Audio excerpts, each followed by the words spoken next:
But let me guess. You guys have struck a deal with the Peshmerga, or perhaps the Sunni and the Shia militias have joined forces. You're way ahead of me, Ambassador Linton. We are not even close to anything like that.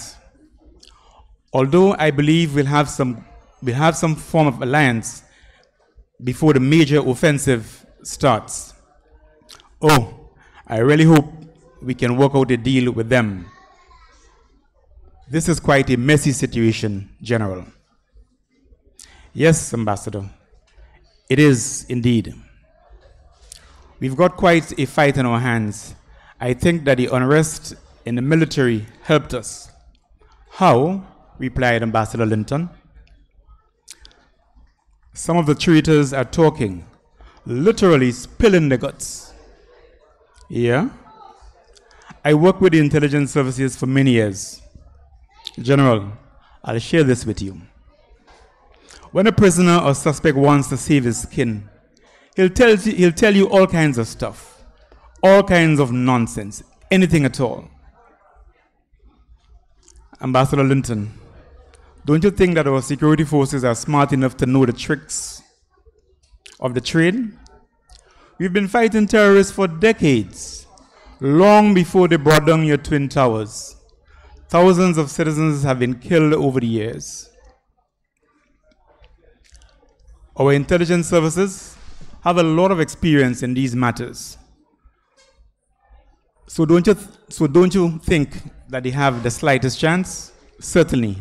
We're only having a civil conversation. There is no need to be so presumptive. Ambassador, you will not want to be around me if I am presumptive or angry. Sorry if I have offended you in any way. Sometimes the pressure gets the better of me. That's okay, General. We're all human. Actually, these situations are a test of our mental and mental toughness. And besides, I've known you for quite a while. You're a good man and a trusted friend. Thanks. We are all in this together, and we will beat the bastards together. This I promise you. Great. By the way, General, I've been hearing lots of talks about the airbase recently. The airbase, the Turkish military man touched the black epaulets on his jacket. Yes, that's right. Is it true that some of your people want us to leave? Nonsense. Absolute nonsense. No way. That's not going to happen. Not over my dead body. The president will not allow it.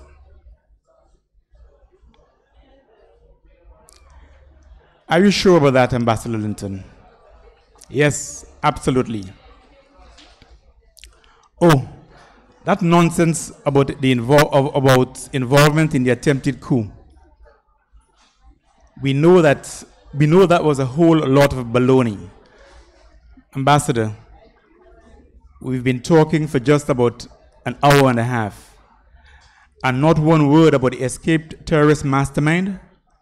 This would never happen in my beloved Turkey. Who are you talking about, General? Is it XXX, Abu Ghussayev?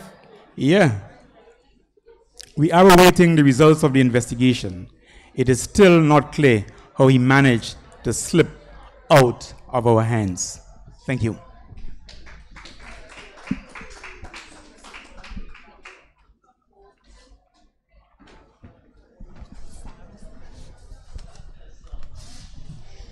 Ladies and gentlemen, let's hear it for Mr. Geoffrey A. Gilbert.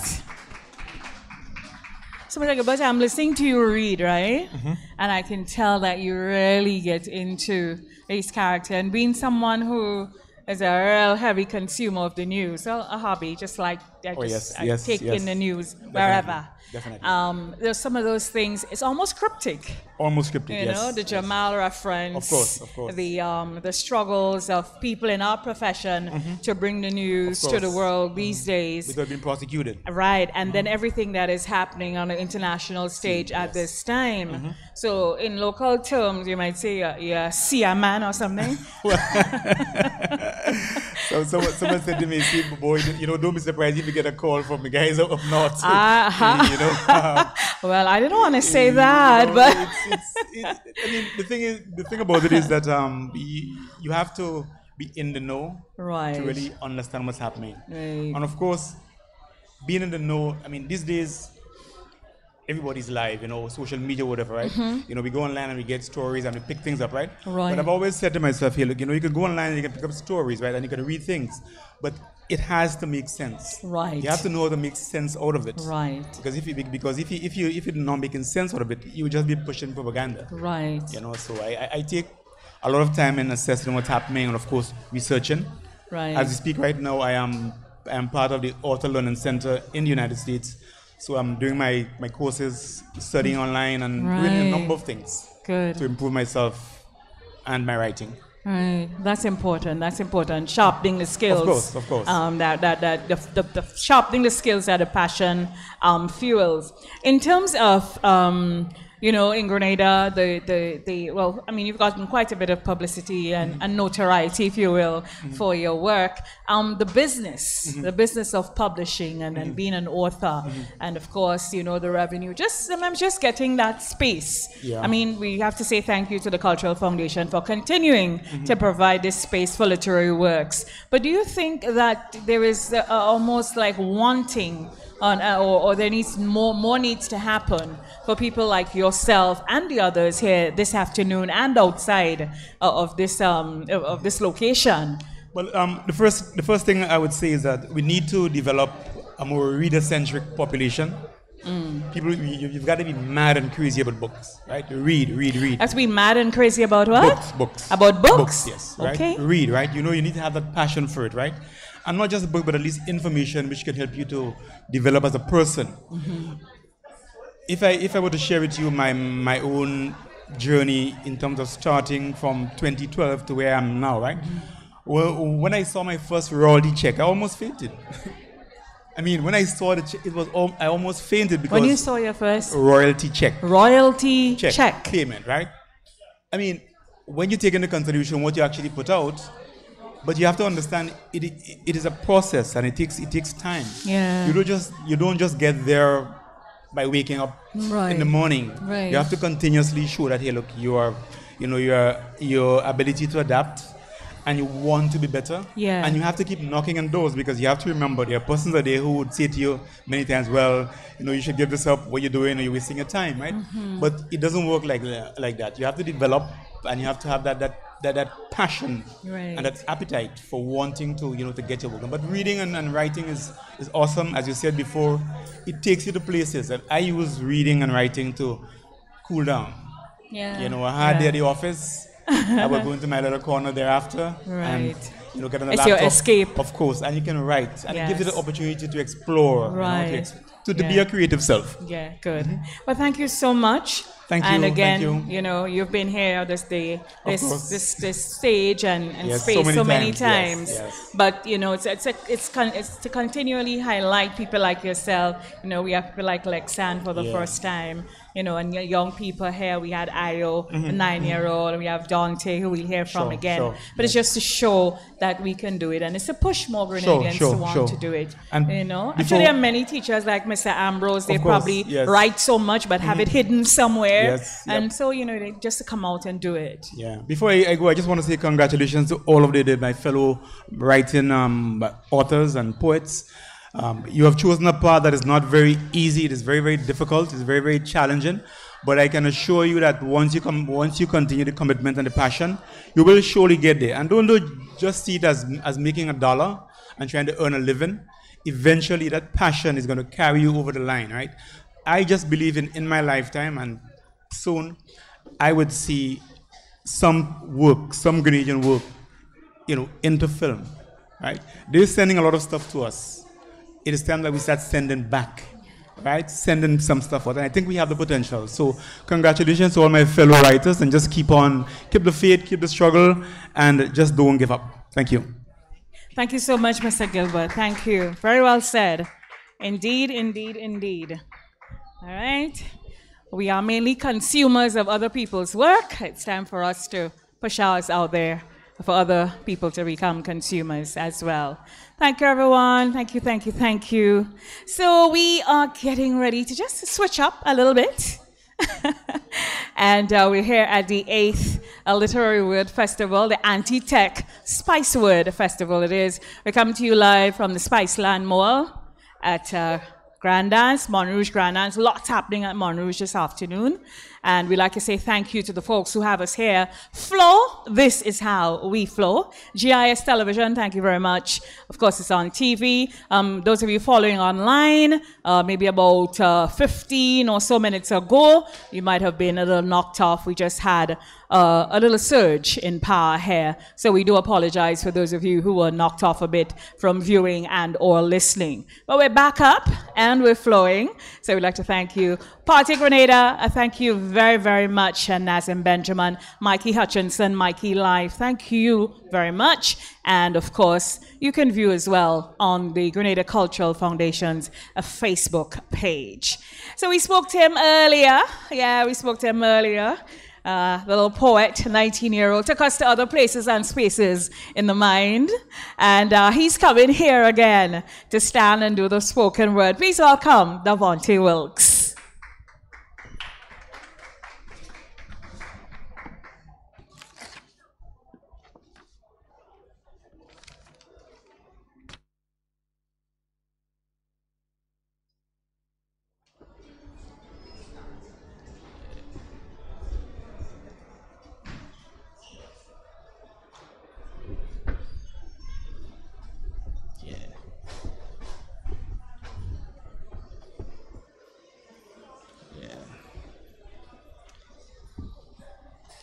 All right, so yeah, afternoon once again.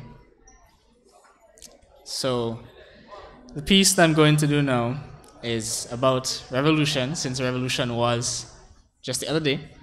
But it's about revolution in the current time, like inspiring change and differences to be made. So it's called Revolution Lies with the Young. All right. It is said that revolutionaries are everywhere, walking through life laced up in combat boots. Making this into a negative image of change just wouldn't be fair, discounting innovation just because it comes out from youths. Most people in power sit poised at a chosen disconnect, blurring the lines between man and mythology, trying to dictate your life based on what they deem as correct. I do not ask leaders to make any sort of apology. To do that without any change will be a blatant disrespect. Youths are the future and will have to live with these choices. So I don't see why we have to put negativity towards any sort of revolution. Allow us to have a platform to let out our many voices. We have so much to say, providing society with a great contribution. I don't understand how we can rely on a constitution so outdated, carrying around the ragged bones of former colonial rule, rampant deception, never really knowing how facts are allocated, with the potential of new generations being burnt up like fossil fuel. Powers that be have made government feel like an old man's game, as if you are only effective if you sit in an elderly range. But even if it is like this, there's no reason for it to stay the same because younger generations can band together to make change. Nowadays, it seems like revolution is a dirty word, something whispered in hushed tones around twilight's wonder. It seems like for most people, oppression has become preferred, not our own fault, but because of the system we're forced under. Despite all of this, I sense a shift in tides of power. It can come easily from the introduction of new blood. Ready to put ourselves forth as much more than a gentle shower, youths will wash society into better times, triggered by this mighty flood. Thank you very much. Yeah.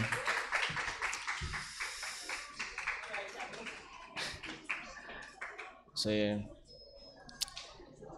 This is the next one about money and resources, but more of, I guess, coming from somewhere else to take local resources in a sense.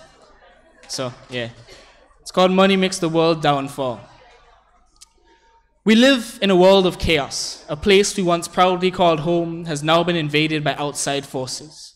Ones with making money as their primary objective go into foreign countries like ours, but bring in their own locals, taking our natural resources, grown and developed with time and patience, a tortoise mindset, but this isn't some fairy tale ending. No story of tortoise and hare, this race called life is definitely for the swift. Patience is a virtue, they say, yet existing in a world full of vices has become the only way. Greed, wrath, and gluttony are commonplace. Foreign investors destroying an entire generation just with some papers signed in a briefcase. In the aftermath of a deal made behind closed doors, took everything from your life when you haven't even seen their face. Leaving the only thing of value that young boy had left to his name being the priceless feeling of a mother's embrace. You know what they say, needs of the many outweigh needs of the few. I don't know how much more confusion and disadvantage we'll have to go through. They're in a constant struggle and people just telling them they're not trying hard enough based on their personally biased view.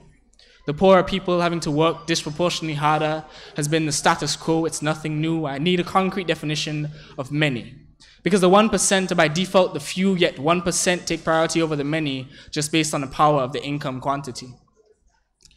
The truth that in our current society, money is power, yet people make it out as if money is all that matters. Not caring for any relationship that they sour. This brings bitter laughter to my lips. All these people failing to accept you cannot bring it with you after your final hour.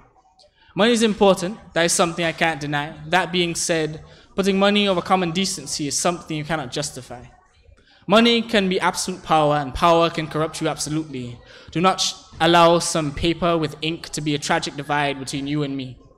Separation based on social class placed there blatantly like the Great Wall. So I warn you, indulgence of monetary greed can quite possibly be the society's deadly self-inflicted downfall. Thank you.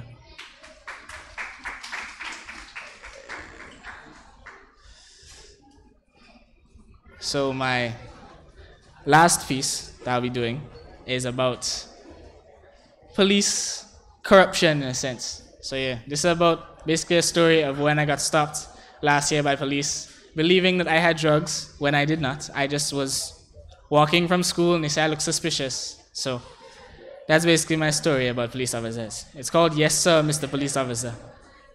Alright. In 2017, I got stopped by the police on what seemed before that point to be just a regular day. It might have been coincidence or an automatic judgment of my darker complexion together with my wild hair, or each one separately could think of it either way. I was with just one other brethren, seen as two schoolboys for him to justify us giving him authority, viewed as two Rasta men just so he can excuse acting violently. Our titles always change along with their intention. We were students in the school of life, but that officer made it seem like we were out of his comprehension. Took the form of a principal at that school, and from the class of humanity, he gave us a temporary suspension. Treated us as if we were expected to do exactly what he said. I understood this too well, because I have friends whose souls now feel very cautious about the path that they tread. All the result of losing an altercation with police officers and ending up beaten very close to dead. Whenever I mention the topic of police officers being corrupt, most people just call me not right in the head. To the refusal to see the abuse of power, accepting of bribery and selective leniency they've chosen to use instead. Using that badge and uniform as a master key designed to discount all of my locks, appearing at my side suddenly like a ghost. Thinking to myself, if this goes wrong, my mother might have to put me in a pine box. I know it may not seem that serious, but it's a bit different when a man in uniform says you're looking suspicious. False judgment of a first impression based on place and time has been trying my hardest not to be vicious. My mother always joked around with me, saying I'm rude whenever I defend any point that I hold. Reality was not in mind, especially not in that moment. I never could blindly listen to what I am told, especially if, for the price of a uniform and some black shining shoes, my self-respect had to be sold. That man of the law, in all his glory, came to me and my friend. I'm sure he thought we were expected to entertain him automatically. Our self-respect and dignity to him we're going to lend. At first, he put on a mask of false intentions in the form of innocent questions. His first one was, how are you boys doing today? I slowly saw that all people with locks hating the police wasn't exactly a far-out cliche. We answered him, though I realized between the two of us that officer was much closer to me. Thought nothing of it. Inside my guard is up, but externally I look carefree. The questions quickly turned to a different route, becoming a lot more centered. Things like, where are you boys heading today? Where have you come from before this? Definitely not his concern, so as you know, we just had it in our heads that ignorance is bliss.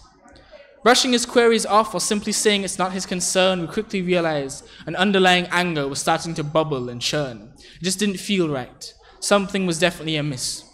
Moments later, the officer's partner materialized from a dark alleyway that looked more like an inky abyss. It seemed like the bond held between those partners was very strong. Thick as thieves, staying consistent even when they knew it was wrong. Just because we are by the market doesn't give you rights for harassment, assumptions, and making us your target. Not believing me when I insist it's just school books in my backpack. Thinking that I'm carrying drugs, so obviously it must be the truth that I'm holding back. Kept my wits about me, despite the officer wanting things only his way. Used his voice as a predator, expecting my voice's default role to be his prey. Wanted to search my bag, less of a question, more of a demand. Did the option of having a choice had suddenly been banned. After I denied his first attempt to search me, things became complex. Dropped his mask of viewing us as humans, all he sees now is suspects. The officer even tells my friend, "You can leave now, I want to talk to him alone." Common practice, you start to realize that stacked odds, blind authority, and judgment is their comfort zone. Referring to me, you can see his tactics easily. My friend laughed it off, ignoring the officer. We told him good night. Turned our backs to go home, looking over our shoulders to make sure they didn't have any intention to fight. We reached our respective destinations and eased to our spirits because we knew what we did was right. Sometimes I look back on past events in my life with hesitation, but definitely not this one. I knew to myself that I defended my character based on a strong foundation. When I was growing up, my father had a nickname for his only son. He called me his warrior prince. Saw that fighter inside of me, he just knew it was no other person he felt the need to convince. I believe he's right about my nickname. That situation was difficult, but it did not crush me. Strengthened my spirit without a single wince. He would definitely be proud to know that warrior's blood has been pumping the hardest it has ever since. Thank you very much. Yeah.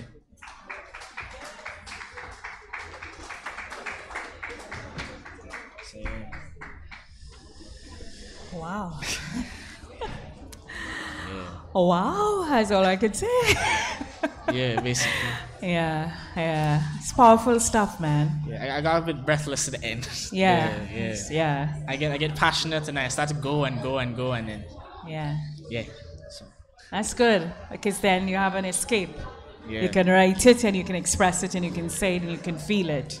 Yeah. And what you just spoke there, that spoken word, is a lot of people's truth. Yeah. So thank you for doing that. Thank you for being so honest and so classy about it as well. Yeah. You could have chosen to use different words. I could have, yeah. But it's a literary festival, Yes, so we run the gamut of words, right? Yes. Your teacher there happy, he's happy. Yeah, man. Well done, Dante. Let's hear it for this young man. Thank you. Thank you so very much. Best wishes. All right, same to you. Keep following you. Yeah. All right. Peace. Yes. Thanks again. All right. Thanks, everyone. Wow. That was a riveting piece, yeah? Yeah, that was a riveting piece. So this is where we leave you on a high, get you ready for next year's Spiceland Festival, Literary Festival. I'm sure we'll be back here again at the food court of the Spiceland Mall in Montrouge. This has been the 8th time this has been put on. And today, the Grenada Cultural Foundation, we highlighted the works of Io Taylor. Io was here earlier, a 9-year-old Io, and she read her stories to us. Of course, we heard from Dante Wilkes, the spoken word. He's a budding author as well. Lexanne Fletcher, she's now an author, and she did Kyle's Red Shoes for us. We heard from Mr. David Ambrose. Mr. Ambrose, he is the author of White Spice, and his newest book, That Time in Bogles, is out now. And Dr. Wendy Crawford Daniel, the author of Unveiling, and soon to come, Sun Rising. Get that, make it a Christmas gift. Yours and another person's. And Mr. Geoffrey Gilbert, his 4th work of publishing is out. So congratulations to all. Of course, we heard from, why her name leaves me? Because every time I read her book, she make me cry. Cindy.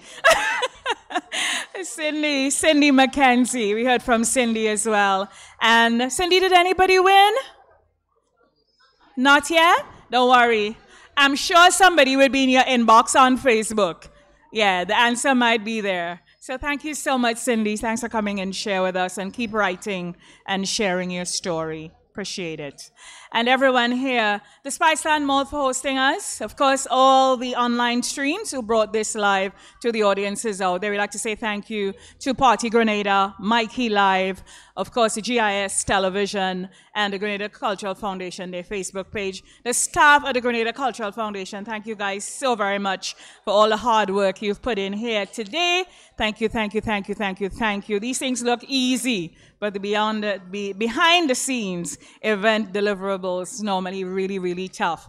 So to all those out there, we thank you, Donlin, and everybody at Anne, John, everybody at the Grenada Cultural Foundation. Thank you guys so much. You did it in the absence of Aunty Shoma, right?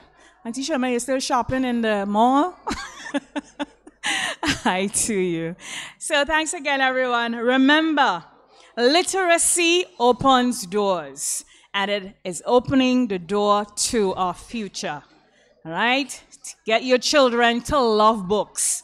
If you have a child at home now and they're tearing up a book, you'll have some work to do, all right? And you might need some additional help. Get your children to love books. Get them to be expressive, to just write, to just say things. Get them to do that.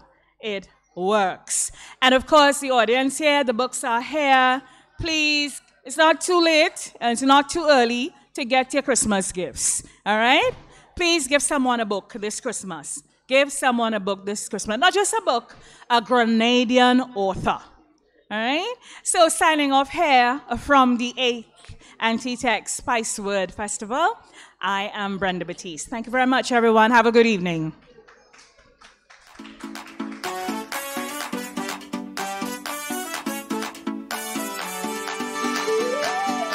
The Caribbean court of justice, reaching one unity, coming together as one. Hear what we say. When you see November 6th, we voting against all the CCJ. Come out and make the right decision. It benefits in everybody. The Caribbean court of justice is what I come to promote. So when not time we just stick, make sure you go out and vote, believe it. Let us get it right. I say everything at the fix. One Caribbean, one community. CCJ, yes, they have the remedy. For the CCJ, yeah. Come November 6th, every Caribbean island I calling out one and all. For the CCJ, yeah.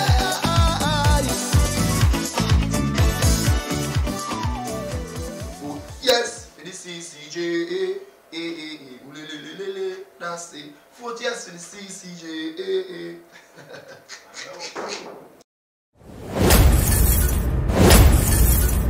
This live stream was powered by PartyGrenada.com.